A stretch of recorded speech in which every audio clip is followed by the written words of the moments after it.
Hello students, अब हम करने जा रहे हैं कक्षा 11 की एक्सरसाइज 1.2 का फर्स्ट क्वेश्चन। इसमें 4 क्वेश्चन है मेरे पास। क्या कहता है, निम्नलिखित में कौन से रिक्त समुच्चय के उदाहरण हैं। कुछ समुच्चय दिए हैं, सेट दिए हैं, बताना है कौन सा एम्प्टी सेट है कौन सा नहीं।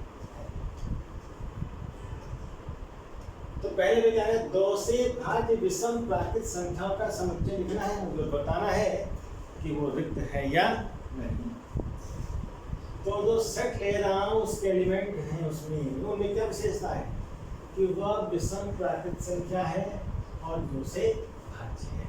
तो पहले जरा विषम प्राकृत संख्याओं को विचार करिए। विषम प्राकृत संख्या कौन सी होती है? 1, फिर 3, 5, 7, 9, 11 1 में 2 जोड़ते जाएंगे, नई संख्या बनती जाएंगी, वो सब क्या होंगी?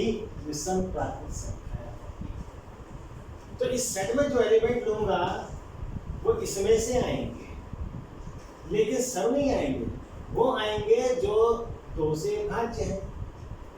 इस सेट में कौन सी संख्या आएंगी? विषम प्राकृत संख्या आएंगी। विषम प्राकृत संख्या ये है, लेकिन वो 2 से भाज्य होनी चाहिए। उनमें 2 का भाग पूरा पूरा जाना चाहिए। क्या कोई यही संख्या है जिसमें 2 का भाग पूरा पूरा जाएगा?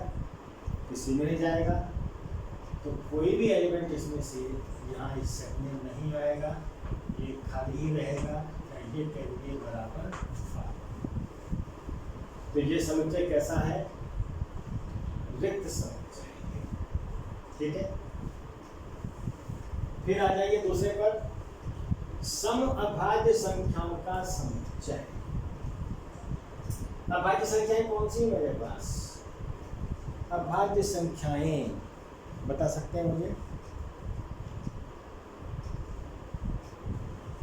अभाज्य संख्याएं कौन सी होती है?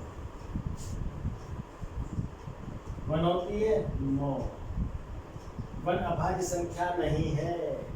1 के बाद आता है 2, 3, 4, नो 2, 3, 5, फिर 7, फिर 8, 9, 10, 11, फिर 12, 13, फिर 15, 16 का भाज्य है।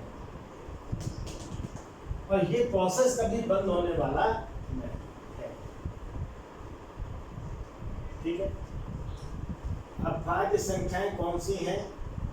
2 से शुरू होती हैं, 3, 5, 7, 11, 13, 17। अभाज्य संख्याएं कौन सी होती हैं? जो 1 और स्वयं के अलावा किसी अन्य संख्या से विभाजित नहीं होती। ये जो संख्याएं हैं केवल 1 और स्वयं से ही विभाजित होती है, बाकी किसी अन्य संख्या से विभाजित नहीं। उदाहरण के लिए 5 ले लीजिए, 1 का भाग जाएगा इसमें, 5 का जाएगा, भाई किसी का नहीं जाएगा। 2 को ले लीजिए, 1 का जाएगा, 2 का जाएगा और किसी का नहीं जाएगा। इस तरह की सभी संख्याएं हैं, इनको क्या कहते हैं? अभाज्य संख्या। लेकिन समुच्चय में मुझे भाज्य संख्याएं नहीं लेनी है, सम अभाज्य संख्याएं लेनी है। अभाज्य संख्याएं तो हों लेकिन सम भी हों, वो केवल एक ये है। इसके अंदर फिर ये आएगा। और जब सेट में एलिमेंट आएगा तो फिर रिक्त नहीं है, इसको मैं एकल समुच्चय कह सकता हूँ। उसके बारे में तो पूछा ही नहीं है हमें, लेकिन ये बताना है कि ये रिक्त है या नहीं। रिक्त समुच्चय नहीं। अब इस पे आते हैं थर्ड पर। वो कह रहा है, एक सेट दिया मुझे, सेट में एलिमेंट क्या है? सेट बिल्डर फॉर्म में हमें सेट दिया गया है। रोस्टर फॉर्म में लिख के बताएंगे कि ये रिक्त समुच्चय है या नहीं।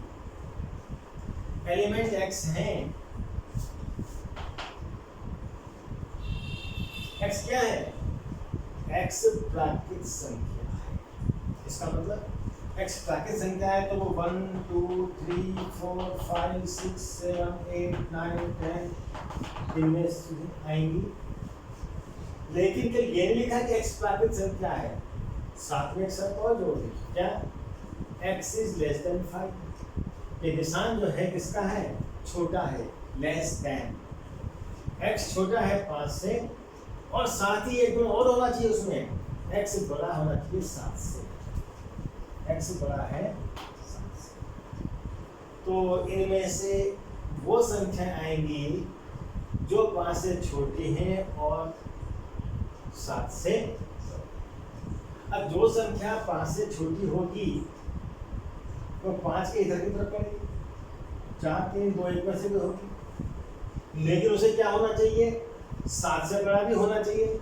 क्या इनमें से संख्या 7 से बड़ी है, कोई नहीं है, 7 के इधर तो कोई है ही नहीं, तो कोई भी एलिमेंट मुझे प्राप्त नहीं होगा, ये सब ऐसे ही रहेगा जैसे मैं 5 कैसे। तो सेट जिसमें एलिमेंट क्या है, एलिमेंट प्राकृत संख्या है और उसमें ये गुण होना चाहिए कि 5 से छोटी हो और 7 से बड़ी हो। ऐसी कोई भी संख्या नहीं है जो प्राकृत भी हो, 5 से छोटी भी हो और 7 से बड़ी भी। जो 5 से छोटी है वो 7 से बड़ी नहीं हो सकती, और जो 7 से बड़ी है वो 5 से छोटी नहीं हो सकती। इसलिए क्या हो जाएगा, विकृत समुच्चय। तो ये समुच्चय क्या है, विकृत समुच्चय। अब आ जाइए फोर्थ क्वेश्चन पर। फोर्थ क्वेश्चन में सेट दिया है y such that y किन्हीं भी दो समांतर रेखाओं का उभयनिष्ठ बिंदु है। मतलब ये है सेट में पॉइंट्स ले रहे हैं, कौन सा पॉइंट, यदि मैंने दो समांतर रेखाएं दी हैं तो उनके कॉमन पॉइंट्स मुझे चाहिए सेट के अंदर एलिमेंट के रूप में। अब दो रेखाएं समांतर हैं तो इनमें क्या कोई पॉइंट कॉमन मिलेगा, कोई भी पॉइंट कॉमन नहीं मिलेगा। जो पॉइंट इस पर है वो इस पर नहीं है, जो इस पर है वो इस पर है। हाँ, यदि इंटरसेक्टिंग लाइन होती, प्रतिच्छेदी रेखाएं होती, समांतर नहीं होती, तो इनमें ये वाला पॉइंट मुझे कॉमन मिल जाता, जो इस पर भी है और इस पर भी। इस समांतर में कोई भी पॉइंट कॉमन नहीं होता, इससे ये भी क्या होगा, विकृत समुच्चय। एक बात ध्यान दीजिए, एक रेखा ये है, दूसरी सीधों पर खींच दी, इनमें तो सभी कॉमन पॉइंट्स होंगे, लेकिन दो समांतर रेखाएं लेनी तो एक ही बनी जाएगी, अलग अलग नहीं। तो दो समांतर रेखाएं अलग अलग लेंगे हम, उनमें कोई पॉइंट कॉमन नहीं होता, इसलिए क्या है, विकृत समुच्चय। तो दिस इज आल्सो 5, या इसको हम ऐसा भी लिख सकते हैं, ठीक है।